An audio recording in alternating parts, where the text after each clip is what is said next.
Hi all. അപ്പോൾ നമ്മുടെ Christmas എക്സാമിന് ചോദിക്കാൻ ചാൻസ് ഉള്ള ഡിസ്കോഴ്സിൽ ഏറ്റവും മുകളിലുള്ള കുറച്ച് ഡിസ്കോഴ്സിലാണ് നമ്മുടെ ബ്ലർബ് വരാറ്. ഓക്കെ, അപ്പോൾ ഒരു ബ്ലർബ് ചിലപ്പോൾ നിങ്ങളോട് ജനറൽ ആയിട്ട് ചോദിക്കാം, ചിലപ്പോൾ നമ്മുടെ ടെക്സ്റ്റിലുള്ള ഏതെങ്കിലും ഒരു ചാപ്റ്റർ ഒരു സ്റ്റോറി നിങ്ങളോട് എടുത്ത് ബ്ലർബ് എഴുതാൻ പറയാം. ഓക്കെ, അതേപോലെ ബ്ലർബിൽ ചിലപ്പോൾ നിങ്ങൾക്ക് ഓതറിനെ പറ്റി കൂടുതൽ ഡീറ്റെയിൽസ് തന്നേക്കാം, അല്ലെങ്കിൽ നിങ്ങൾക്ക് ടെക്സ്റ്റിനെ പറ്റി കൂടുതൽ ഡീറ്റെയിൽസ് തന്നേക്കാം. ഓക്കെ, അപ്പോൾ ഓതറിനെ പറ്റിയിട്ടാണ് കൂടുതൽ ഡീറ്റെയിൽസ് തരുന്നതെങ്കിൽ നിങ്ങളുടെ ബ്ലർബ് എങ്ങനെയായിരിക്കും? യെസ്, ആദ്യം നിങ്ങൾ എന്ത് ചെയ്യുക, ടൈറ്റിൽ കൊടുക്കുക. അപ്പോൾ ഇതിലെ ടൈറ്റിലാണ് the temple tiger and more man eaters of Kumaon. അത് കഴിഞ്ഞ് അതിലെ ഓഥറാണ് ജിം കോർബറ്റ്. ഓക്കെ, അപ്പോൾ നിങ്ങൾ ടൈറ്റിൽ കൊടുക്കുക, ഓഥറിൻ്റെ പേര് കൊടുക്കുക. ഈ ഒരു പോർഷനിൽ വരുന്നത് ഡീറ്റെയിൽസ് ആണ്. ഇത് നിങ്ങൾ വായിച്ചു നോക്കിയാൽ മനസ്സിലാവും എന്താ അദ്ദേഹത്തിൻ്റെ ലാസ്റ്റ് വർക്കാണ്, ആ വർക്കിൽ എന്തൊക്കെ ഡിസ്ക്രൈബ് ചെയ്തിട്ടുണ്ട്, അത്രയും ഡീറ്റെയിൽസ് അതിൽ കൊടുക്കുക. അത് കഴിഞ്ഞ് അദ്ദേഹത്തിൻ്റെ തന്നെ എന്ത് തന്നിട്ടുണ്ട്, ഒരു കോട്ട് തന്നിട്ടുണ്ട്, ആൻഡ് അദ്ദേഹത്തിൻ്റെ മറ്റുള്ള ബാക്കിയുള്ള വർക്ക്സ്. ഓക്കെ, അതർ വർക്ക്സ് ഏതൊക്കെയാണ് അതിൻ്റെ ഡീറ്റെയിൽസ് തന്നിട്ടുണ്ട്. അപ്പോൾ ഇതിൽ ഏറ്റവും കൂടുതൽ നമ്മുടെ കയ്യിലുള്ള ഡീറ്റെയിൽസ് ആരെ പറ്റിയിട്ടാണ്? ഓഥറിനെ പറ്റിയിട്ടുള്ള ഡീറ്റെയിൽസ് ആണ് നമ്മുടെ കയ്യിൽ കൂടുതലുള്ളത്. അപ്പോൾ അത് വെച്ചിട്ടായിരിക്കും നമ്മുടെ ബ്ലർബ് പോവാം.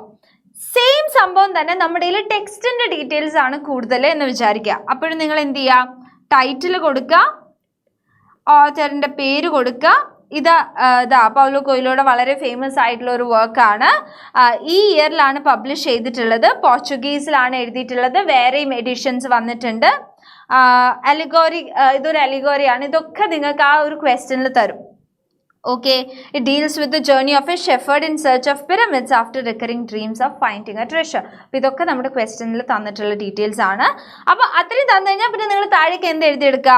ഓഥർ ആരാണ്? Paulo Coelho. പബ്ലിഷ് ചെയ്ത വർഷം 1988. നമ്പർ ഓഫ് പേജസ്, ഒരു നമ്പർ ഓഫ് പേജ് കൊടുക്കാം. ജോൺർ എന്ന് പറയുന്നത് ഫാൻറ്റസി ആണ്. ഓക്കെ, അപ്പോൾ ഒരു ഫാൻറ്റസി ടൈപ്പ് ഓഫ് നോവലാണ്. ചിലപ്പോൾ അത് സയൻസ് ഫിക്ഷൻ ആയിരിക്കാം, ഹൊറർ ആയിരിക്കാം, ഓക്കെ, ഡിറ്റക്റ്റീവ് നോവൽസ് ആയിരിക്കാം. അപ്പോൾ അത് നിങ്ങൾ അവിടെ സൈഡിൽ കൊടുക്കുക. ലാംഗ്വേജ് ഏതാണ്? ഫസ്റ്റ് പബ്ലിഷ്ഡ് ഏതിലാണ്? പോർച്ചുഗീസിലാണ് അത് എഴുതപ്പെട്ടത്. അപ്പോൾ അത്രയും ഡീറ്റെയിൽസ് കൊടുക്കുക. പറ്റുമെങ്കിൽ ഇതൊരു ബോക്സിലിട്ട് കംപ്ലീറ്റ് ചെയ്യാം. ഓക്കെ, അപ്പോൾ ബ്ലർബിൽ ആസ് ഐ സെഡ് രണ്ട് രീതിയിൽ നിങ്ങൾക്ക് ബ്ലർബ് എഴുതാം. അത് ഓഥർ ഓറിയന്റഡ് ആയിട്ടാണ് നിങ്ങളുടെ ക്വസ്റ്റ്യൻ എങ്കിൽ ഓഥർ ഓറിയന്റഡ് ആയിട്ട് എഴുതാം. അതല്ല ടെക്സ്റ്റ് ഓറിയന്റഡ് ആയിട്ടാണെങ്കിൽ ടെക്സ്റ്റ് ഓറിയന്റഡ് ആയിട്ട്. ഓക്കെ, അപ്പോൾ നിങ്ങൾക്ക് ബ്ലർബ് ക്ലിയർ ആയി എന്ന് വിചാരിക്കുന്നു. വീഡിയോ ഇഷ്ടപ്പെട്ടാൽ ലൈക്ക് ചെയ്യുക, മാക്സിമം ഫ്രണ്ട്സിന് ഷെയർ ചെയ്യുക. ചാനൽ ഇതുവരെ സബ്സ്ക്രൈബ് ചെയ്തിട്ടില്ലാത്ത എല്ലാവരും പെട്ടെന്ന് ഓടിപ്പോയി സബ്സ്ക്രൈബ് ചെയ്യുക. And thank you for watching.